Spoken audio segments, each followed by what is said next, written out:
Christmas is a wonderful time of year, is it not? It's a time that we really refocus our lives on some of the most important things that we have in life.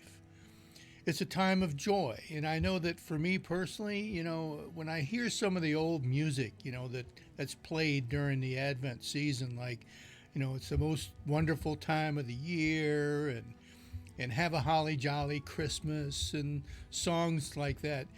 One of the ones that I ran across that really kind of reminded me of a interesting experience was, the song Chestnuts Roasting on an Open Fire. I really don't like chestnuts roasting on. I mean, it didn't taste very good to me when I tried it. So, but maybe it's something that you enjoy. But the point being, it's different songs and events of that nature that remind us that we're at a very unique time of the year, the Advent season, the Christmas season. Well, let me ask you, honestly, is joy what you're experiencing this Christmas season? The joy and the wonderful feelings and emotions that go along with those songs and chestnuts on an open fire and all. Are you experiencing the joy of Advent this year? I know that many are not. For some of you, it's a time of depression. It's a time when personal problems in life kind of keep us from experiencing the joy that God has always planned for us to have during this time of year. You feel like sometimes, especially now, I had this conversation with someone the other day, and they said, I feel like we're going from one crisis to another. There's school shootings, and then there's all these false, shooting, people are, putting threats out against schools, and there's really not a whole lot to them, but still, it keeps everybody on edge. And then there's COVID. Well, for 2 years now almost, we've been dealing with this pandemic, and it's just getting worse. There's inflation that is out of sight. And of course, this time of the year reminds us of the people, the loved ones that are no longer with us. So, with all of these problems, it's hard to experience the joy that Christmas time promises to bring to us. Some of you out there are so busy that there's no time for sitting around a fire and watching the chestnuts roast, or maybe there's really nothing wrong, but for some reason you just don't feel the joy of Christmas. It's not providing you the emotional gifts that you expected. Well, there's a thing that's called disillusionment. And at Christmas time, it's not really an unusual thing. Because we get so hyped up about the Christmas season and all the expectations about what Christmas is supposed to be. And yet often it doesn't measure up. Doesn't measure up to the expectations that we had. This is what I was anticipating this year, and yet here's where I'm at. It's not quite all that I had hoped for, and we become disappointed. So what can you do this year, especially this week as we head into Christmas Eve, which is Friday? What can you do this year to avoid this Christmas disillusionment? Where can you go to find the joy? Well, I think the answer is found in the book of Matthew, chapter 2. These three wise men from the east, they saw a star that indicated the birth of a new king in Israel. And they wanted to honor him with their life and with their hearts and with gifts.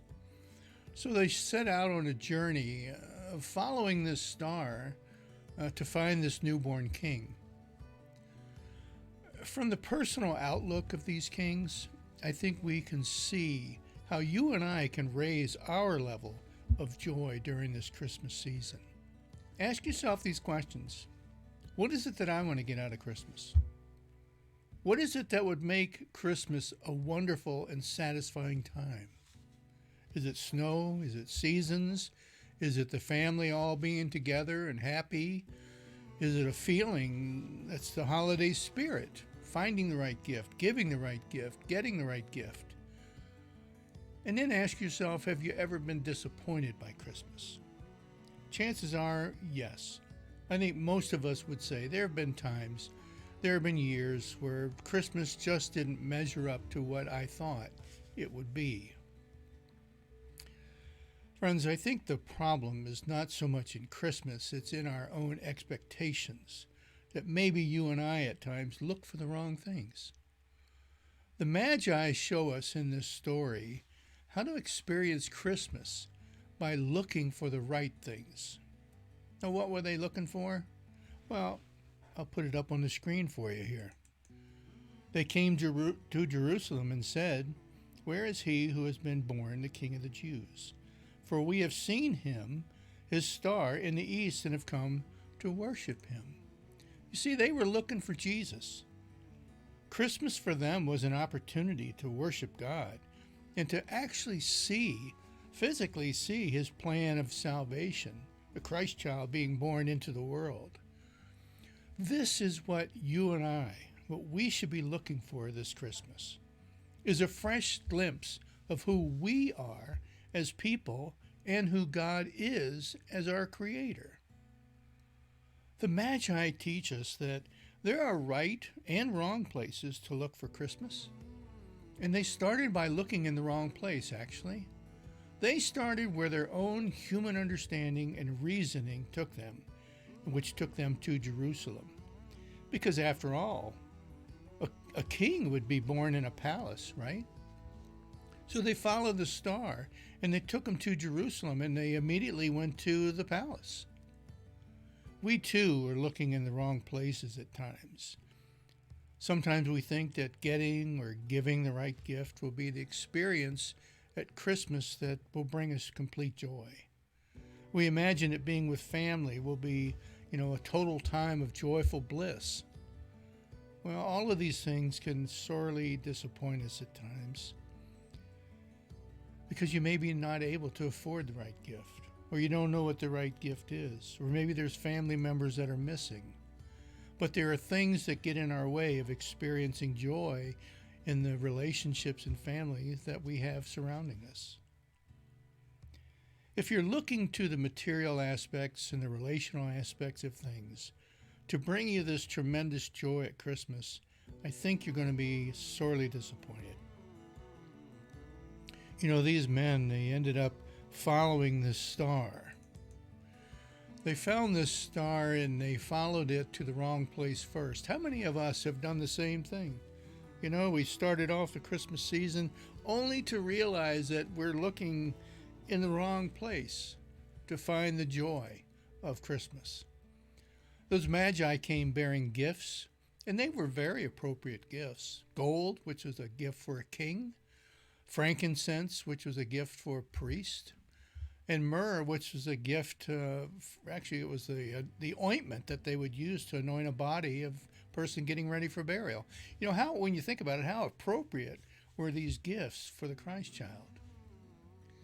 But the real joy that the Magi experienced came after they got on the right path and they started this journey toward Bethlehem, and they had an opportunity to give their gift and to worship the Christ child face to face. How do we do that today? How is it that you and I can worship the Christ child, worship God face to face in our particular lives and in this world that we live in? Well, like the Magi, we give out of our heart. Those men, I'm convinced, were on this journey. It took them a long time. They made mistakes along the way. They ended up in Jerusalem, which they knew was wrong, but they kept going because there was this love and passion inside of their heart that they wanted to see the Christ child. They wanted to offer him the best that they had. We can do that too. We can experience the joy that they knew by giving others the best that we have to offer in this life. Friends, family, loved ones, even people that we don't like or people that we have yet to forgive. Offer them the best out of your heart and we'll find that joy. So let me ask you this year, this final week of the Christmas season, what is it that helps you to find the joy that the Magi knew in your life? What is it that's gotten you off track? Is there some aspect of your own human understanding of where, you're going to find Jesus that, you've traveled to Jerusalem and he's not there? I mean, have you experienced the same thing? We have the opportunity today to know the joy that the Magi had when they finally made it to Jesus and had the opportunity to worship him. We do that by following God's word, by following Jesus through the scriptures, and by following Jesus by loving our neighbor as ourself. And loving our neighbor as ourself is a difficult task, but it's one that comes from the heart, and it's one that comes through free will. Do it. Offer God your best, and I promise you, you will find the joy that the Magi themselves knew. That's my hope and prayer for you this week. And just remember to share that love with those around you. And I hope and pray that you have a wonderful, blessed week and a great Christmas day. Tough Questions for God is a teaching ministry of the Rosebush United Methodist Church, where we challenge our faith with some of the most difficult issues. Tough Questions for God is available on Facebook Live Sundays at 11:30 a.m. or go on our website at toughquestionsforgod.org and just follow the links on the homepage for YouTube or via podcast. Thanks for joining, and don't forget to like and share. God bless.